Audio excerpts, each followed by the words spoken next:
C'est la guerre à l'Olympique lyonnais. Jean-Michel Aulas a sorti les tanks et a décidé de rouler sur des signes charpieux. Deux informations aujourd'hui en ce beau 30 août. Mercredi 30 août, Jean-Michel Aulas a décidé de porter plainte pour diffamation envers John Textor suite aux déclarations de sa conférence de presse il y a 2 jours auprès des journalistes. John Textor qui avait déclaré avoir reçu un mail de Jean-Michel Aulas concernant la DNCG, un mail intitulé Bonne Nouvelle qui était en fait rempli de caca. Et donc Jean-Michel Aulas se serait donc foutu de la gueule de John Textor. Suite à cette déclaration auprès des journalistes, Jean-Michel Aulas avait menacé sur un tweet publié à minuit et demi de diffamation. C'est désormais chose faite. Deuxième information qui nous provient cette fois de l'équipe, Jean-Michel Aulas aurait bloqué les comptes, c'est même pas aurait puisque ça a été confirmé par l'équipe, fait saisir les comptes de l'Olympique lyonnais. À la demande de Jean-Michel Aulas, le tribunal de commerce a ordonné le gel de 14,5 millions d'euros et le nantissement des titres. Le club de John Textor se dit abasourdi. On va décrypter un petit peu tout ça. Qu'est-ce que ça veut dire? Pourquoi Jean-Michel Aulas fait ça? Pourquoi John Textor s'est mis dans la position où ça allait faire comme ça? On va refaire toute la chronologie pour comprendre où est-ce que ça c'est parti en couille entre John Textor et Jean-Michel Aulas. Pour parler de tout ça, il faut remonter à l'an dernier.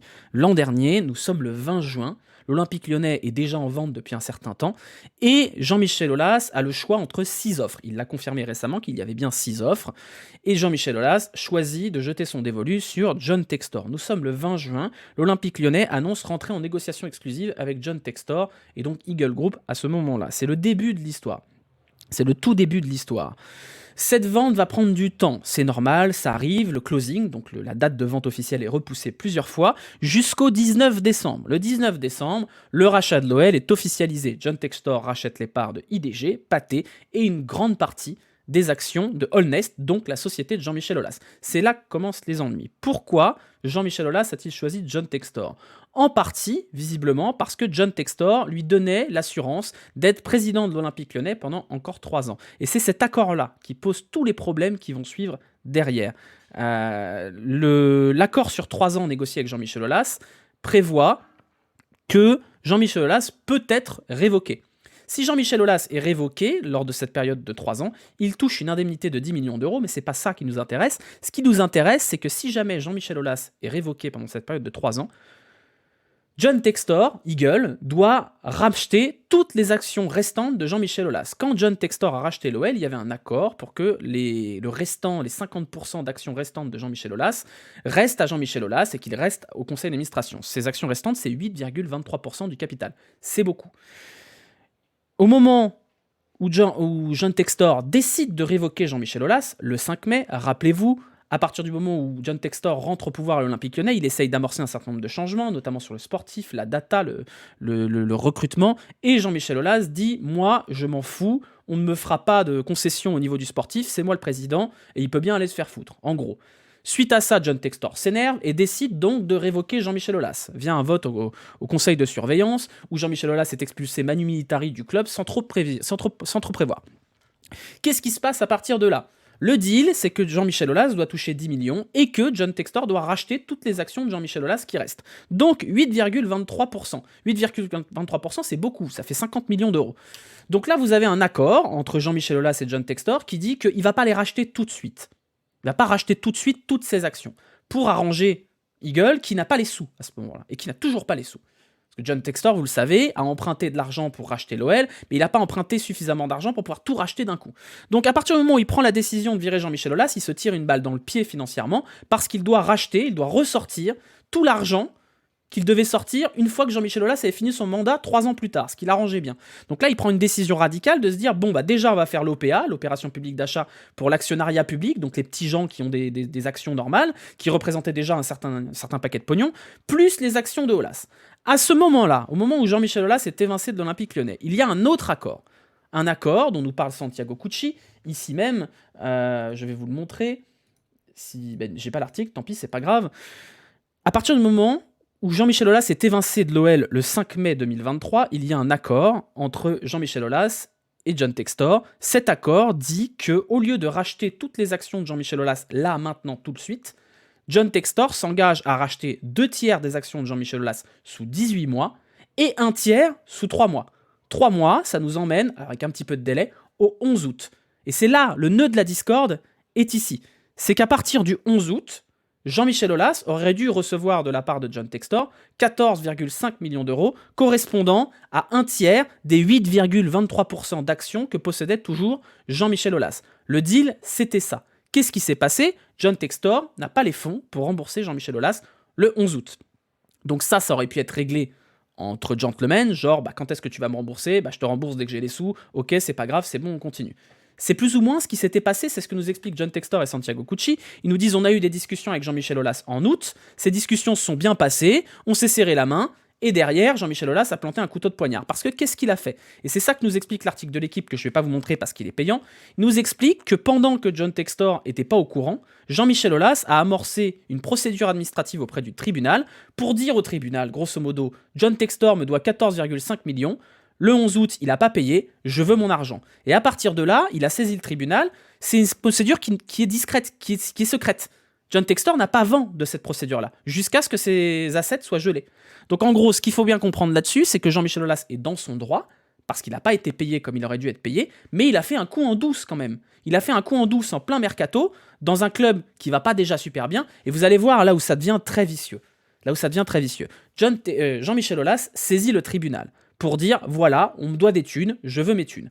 Pour que le tribunal agisse comme il a agi, c'est-à-dire en gelant les comptes, en saisissant les comptes et en provoquant le nantissement des titres. Alors ça c'est compliqué, mais grosso modo ce qu'il faut que vous compreniez, c'est que à partir du moment où le tribunal accepte la requête de Jean-Michel Aulas, ils vont prendre les comptes de l'Olympique Lyonnais et provisionner l'argent que doit John Textor à Jean-Michel Aulas, et le club peut plus y toucher. Qu'importe s'il n'y a pas la trésor, on s'en fout. S'il n'y a pas la trésor, on prend sur les titres, les actions. Pourquoi Jean-Michel Aulas a eu gain de cause là-dessus? Et c'est là où ça devient génial. Écoutez-moi bien. Parce que le tribunal ne peut pas faire comme ça. Vous ne pouvez pas aller au tribunal en disant machin, il me doit de l'argent, je laisse ses comptes. C'est pas comme ça que ça marche. Il faut deux conditions. Et ça, je remercie Guigui sur mon Discord qui m'a expliqué comment ça fonctionne. Il faut que la requête soit fondée. Donc il faut qu'il y ait une preuve qu'effectivement John Textor doit des thunes à Jean-Michel Aulas et qu'il n'a pas payé en temps et en heure. Ça, c'est vrai. John Textor n'a pas payé Jean-Michel Aulas en temps et en heure. Mais la deuxième chose qui est importante, c'est que pour que le tribunal aille geler les comptes de l'Olympique Lyonnais et foutre le bordel, il faut que cette requête soit basée sur le fait que cette créance-là, cette dette, soit menacée. Donc il faut que Jean-Michel Aulas puisse dire au tribunal « Moi, j'ai peur qu'il ne me rembourse pas ». Et sur quoi Jean-Michel Aulas s'est-il appuyé pour que le tribunal accepte cette requête-là? Sur la décision de la DNCG. Jean-Michel Aulas a dit « John Textor me doit 14,5 millions. Regardez, c'est vrai, c'est vrai.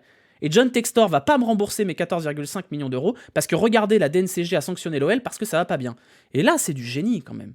Parce qu'il s'est servi de la décision de la DNCG, sur laquelle il est grandement responsable quand même par rapport à la gestion de l'Olympique Lyonnais des dernières années, pour appuyer le fait que sa dette était menacée. Et donc le tribunal a dit « Ok, c'est vrai, l'Olympique Lyonnais va pas bien financièrement, il y a un risque que tu ne sois pas remboursé, donc on va aller saisir les titres, on va aller geler les comptes. » Et c'est comme ça qu'a fonctionné Jean-Michel Aulas là-dessus. C'est un vrai tour de passe-passe. Il est dans son droit. Vis-à-vis de la loi, il est dans son droit. La justice n'est pas à la botte de Jean-Michel Aulas. Hein. Attention, commencez pas à faire des théories du complot. Du coup, qu'est-ce qui s'est passé ce jour-là, au moment où la requête a été acceptée au tribunal? Le tribunal est allé voir les banques de l'Olympique Lyonnais en disant 14,5 millions d'euros, là, maintenant, tout de suite. Les banques, elles ont dit, bah non, on n'a pas, donc tenez, voici des titres Olympique Lyonnais. Et du coup, qu'est-ce qui se passe derrière? Déjà, la trésorerie du club, elle est bloquée. Donc la trésorerie, c'est quoi? C'est l'argent qu'il y a sur les comptes en banque. Pas les actions, pas les obligations, pas les prêts, l'argent. Donc ça veut dire que pendant quelques jours, l'Olympique Lyonnais avait 0 €. Heureusement que c'était mi-août et pas fin août, sinon le salaire des joueurs n'était pas payé, le salaire du club n'était pas payé, l'abonnement au VH à OL Play n'était pas payé, enfin vous avez vu le délire quoi. Donc en faisant ça, Jean-Michel Aulas est parfaitement conscient qu'il va paralyser le club financièrement pendant toute la durée de la procédure jusqu'à ce que le club réussisse à s'en sortir. Ce qui s'est passé, c'est que du coup cette requête a été validée par le tribunal et donc l'OL a dû mettre quelque part dans un coin 14,5 millions d'euros au cas où Jean-Michel Aulas réussisse à se faire rembourser là, maintenant, tout de suite. Donc ça a foutu le bordel dans le club. Et ça fout le bordel pas que à l'instant T, ça fout le bordel aussi vis-à-vis des créanciers. Parce que quel est le message envoyé aux gens qui ont prêté de l'argent à John Textor? C'est ah ouais d'accord, il a des problèmes de finances à tel point que nos titres, nos garanties, c'est comme quand vous achetez une maison. Quand vous faites un prêt immobilier, vous allez voir la banque, vous lui dites voilà, je vous emprunte 200 000 euros et en garantie de 200 000 euros, si je paye pas, vous récupérez l'appartement ou la maison. Là, c'est pareil. Vous engagez auprès des banques un prêt et vous leur dites voilà, si je vous rembourse pas, vous avez les titres Olympique Lyonnais. Sauf que quand ils sont nantis, c'est ça le nantissement des titres, ces titres-là, ils sont plus libres. Donc les banques disent bah attends, je suis plus garanti, donc tu vas me rembourser là maintenant tout de suite. sinon je t'attaque. Donc Jean-Michel Aulas est parfaitement conscient qu'en déclenchant cette procédure, il va mettre en danger l'équilibre à court terme de l'Olympique Lyonnais pour payer les salaires, payer les infrastructures, etc., mais aussi à long terme par rapport à la confiance des banques envers John Textor. Donc Jean-Michel Aulas a parfaitement conscience de l'action qu'il fait. Il met en danger de mort l'Olympique Lyonnais à travers la mise en danger de mort de John Textor et de son entreprise. Voilà, en gros, ce qu'il faut comprendre là-dessus. La conclusion de tout ça, c'est est-ce que Jean-Michel Aulas est dans son droit ? Oui, il a le droit. Comme je vous l'ai dit tout à l'heure sur le live sur Twitch, il a le droit de faire ça, comme mon voisin a le droit de sortir la perceuse à 9h01 tous les matins. C'est pas parce qu'il est dans son droit que c'est moralement louable. Donc bien sûr, vous pouvez me dire, John Textor, il avait qu'à le payer plus tôt. Tout à fait. John Textor, là-dessus, n'est pas parfait. John Textor, ça fait plusieurs fois qu'il laisse des brèches ouvertes et que ses adversaires se nouent dans les brèches. Ce qui s'est passé avec la DNCG a été sévère, la DNCG s'est foutue de la gueule de l'OL et a tapé dessus très très fort, mais la DNCG n'aurait pas pu taper sur John Textor s'il avait fait les choses sans qu'il y ait de faille dedans. L'histoire des 50 millions bloqués sur un compte et compagnie, c'était pas nécessaire. La DNCG peut pas sanctionner l'OL s'il n'y a pas de matière à sanction, ce n'est pas possible. Et là, avec Jean-Michel Aulas, c'est pareil. Si John Textor avait voulu éviter les ennuis avec Jean-Michel Aulas, il lui aurait suffi de le rembourser avant la date limite et Jean-Michel Aulas n'aurait pas pu s'engouffrer dans la brèche pour lui créer des dégâts. C'est aussi simple que ça. C'est aussi simple que ça. Vous avez d'un côté Jean-Michel Aulas qui a du sang à la bouche et qui est dans une espèce de mission de vengeance et de destruction de tout ce qu'il a construit par pure somme et peut-être dans un espoir fou de voir le club s'écrouler pour pouvoir le racheter à bas prix et redevenir président, ou alors que les créanciers de John Textor dégagent John Textor et rappellent Jean-Michel Aulas pour gérer le club qu'il a géré pendant 35 ans. Et de l'autre côté, vous avez John Textor qui joue avec le feu, qui n'a pas l'argent nécessaire pour se mettre en tranquillité. Il a eu l'argent nécessaire, on lui a prêté l'argent nécessaire pour racheter l'Olympique Lyonnais, mais il n'a pas les fonds nécessaires pour avoir la paix. Parce que pour avoir la paix, il ne suffit à John Textor que de rembourser Jean-Michel Aulas. Ça paraît facile comme ça, mais c'est quand même 60 millions d'euros. Et il les a pas à l'instant T. John Textor n'est pas un milliardaire comme Frank McCourt, ce n'est pas l'État qatari comme au Paris Saint-Germain. John Textor n'a pas d'argent. N'a pas suffisamment d'argent pour sortir des millions et des millions. Le nœud du problème, il est toujours là. John Textor n'a pas d'argent. Et tant qu'il n'aura pas trouvé les fonds pour se débarrasser de Jean-Michel Aulas aura toujours ce pouvoir de nuisance qui lui permet encore aujourd'hui de créer des noises au club et foutre le bordel. C'est aussi simple que ça. Donc maintenant, vous pouvez vous dire pourquoi Jean-Michel Aulas fait ça. Et ce sera la dernière partie de cette vidéo. Pourquoi Jean-Michel Aulas a cette attitude-là par rapport à John Textor ? C'est assez simple à comprendre, vous avez plusieurs théories. Jean-Michel Aulas n'a pas digéré le fait d'être dégagé. Quand il a signé le contrat avec John Textor pour rester 3 ans, il s'est dit c'est moi le chef pendant 3 ans. Et je pense que Jean-Michel Aulas s'est dit il osera jamais me dégager. Parce que les supporters sont avec moi, parce que j'ai construit ça tout seul et que jamais les supporters de l'Olympique Lyonnais vont accepter qu'on dégage Jean-Michel Aulas manu militari. Or, c'est ce qui s'est passé. C'est ce qui s'est passé. Et je pense que Jean-Michel Aulas n'a absolument pas digéré le fait qu'on lui dise « Merci Jean-Michel, au revoir, maintenant il faut partir ». Et je pense qu'on est sur une démarche de réhabilitation de son statut à travers le sabotage du statut de John Textor. Jean-Michel Aulas, c'est le comportement d'un ex-toxique vis-à-vis de sa meuf qui a trouvé un nouveau copain. C'est exactement la même mécanique. Il veut montrer que le nouveau copain d'Olympique Lyonnais est tellement nul qu'il faudrait le reprendre lui parce qu'avec lui c'était bien. C'est exactement ça. C'est un peu Logan Roy, c'est un peu ça. Vous voyez bien, la ligne éditoriale, on en a passé de Jean-Michel Aulas depuis qu'il a quitté l'Olympique Lyonnais début mai. Au début, il y avait du silence. Ensuite, vous avez une ligne éditoriale sur ses réseaux sociaux qui consistait à dire « Avec moi, ça ne serait pas passé comme ça ». Jean-Michel Aulas a embauché le fameux cabinet de conseil 2017 pour aller dire dans la presse qu'avec lui, la DNCG, ça serait passé crème. Ensuite, on a eu une ligne éditoriale qui consistait à dire « Je suis à la disposition du club pour aider si jamais ». On sait très bien ce que ça veut dire. Et derrière, les dernières semaines, on avait une ligne éditoriale de Jean-Michel Aulas qui s'est remis à tweeter comme s'il était président de l'Olympique Lyonnais, genre bravo l'équipe, c'est super, et qui a recommencé à défendre son bilan européen, enfin la classique Jean-Michel Aulas. Donc on a une ligne édito qui change constamment, et là c'est bon, c'est acté, je pense qu'il attendait que l'occasion de pouvoir attaquer Textor en diffamation, et à partir du moment où il a gelé les comptes de l'Olympique Lyonnais, on sait à peu près où se place Jean-Michel Aulas par rapport à ses intérêts perso versus l'intérêt du club. Voilà, pourquoi il fait ça ? Probablement par aigreur, par somme, probablement, peut-être en tout cas, dans une optique folle de revenir au club, qu'on le rappelle, que les créanciers de John Textor dégagent John Textor pour le rappeler, peut-être même, qui sait, pour que le club coule et pouvoir le racheter avec ses 150-200 millions d'euros. Peut-être, on ne sait pas. En tout cas, aujourd'hui, personne ne peut vraiment dire quelle est l'intention claire de Jean-Michel Aulas, parce qu'il est encore dans une posture de déni par rapport à ses actions. À chaque interview de Jean-Michel Aulas, on ne lui demande pas vraiment pourquoi il a fait ça. J'aimerais bien, moi, que Jean-Michel Aulas s'exprime sur pourquoi il a gelé les comptes de l'OL. Dans l'article de l'équipe, on nous explique, hein, attendez, vous allez voir, je vais quand même vous lire cette déclaration-là. On a l'entourage de Jean-Michel Aulas qui nous dit... Alors attendez, il faut que je retrouve la déclaration. Hop. Dans l'entourage de Jean-Michel Aulas, on explique que le discours du club est inaudible. Celui qui joue contre son club, c'est John Textor. Il a acheté un actif en s'engageant à le valoriser en faisant sorte que les résultats sportifs soient au rendez-vous. Jean-Michel Aulas fait juste valoir ses droits contractuels. Bon, c'est culotté quand même. Jean-Michel Aulas fait valoir ses droits contractuels, sous-entendu qu'il aurait peur que ses actions qui valent aujourd'hui 14,5 millions d'euros soient dévaluées à cause des résultats sportifs de l'OL. Comme si John Textor, là maintenant, pouvait être jugé sur les résultats sportifs de l'Olympique lyonnais, comme si Jean-Michel Aulas n'était pas le principal responsable du délitement sportif de l'Olympique lyonnais. Donc pour l'instant, on est vraiment dans une posture de méchant de film de la part de Jean-Michel Aulas, de non, c'est pas vrai, j'ai le droit. Vous voyez très bien l'idée que c'est ça. Donc voilà où on en est. Et pour terminer, est-ce que John Textor est le gentil de l'histoire parce que Aulas c'est le méchant? Voilà, on a quand même exposé les choses, on a compris que Jean-Michel Aulas était le méchant de l'histoire, il a plus trop envie de se planquer désormais. Est-ce que ça fait de John Textor le gentil de l'histoire? Non. John Textor, il joue avec le feu. John Textor, il a emprunté du pognon, il a fait des montages financiers, il se démerde comme il peut, mais s'il voulait se débarrasser de ses problèmes, il avait juste à injecter de l'argent dans le club, comme la DNCG lui avait demandé, il l'a pas fait.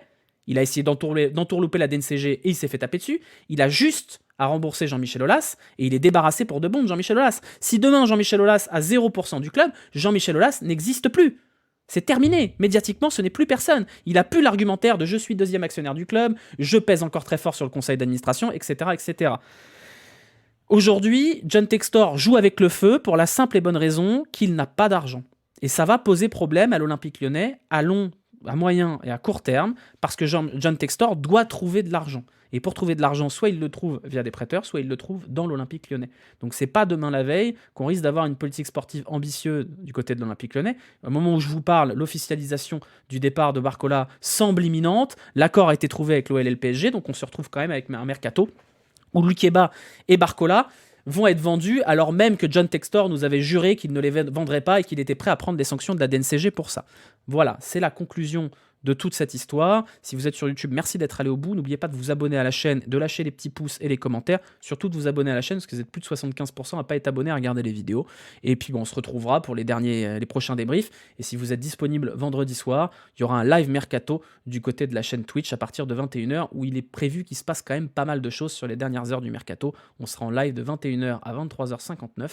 Et ben je vous attendrai ici. Et sinon, ce sera dimanche pour le débrief de PSG-OL, de OL-PSG, et du débrief Ligue 1. Voilà, bisous, à bientôt, ciao, prenez soin de vous.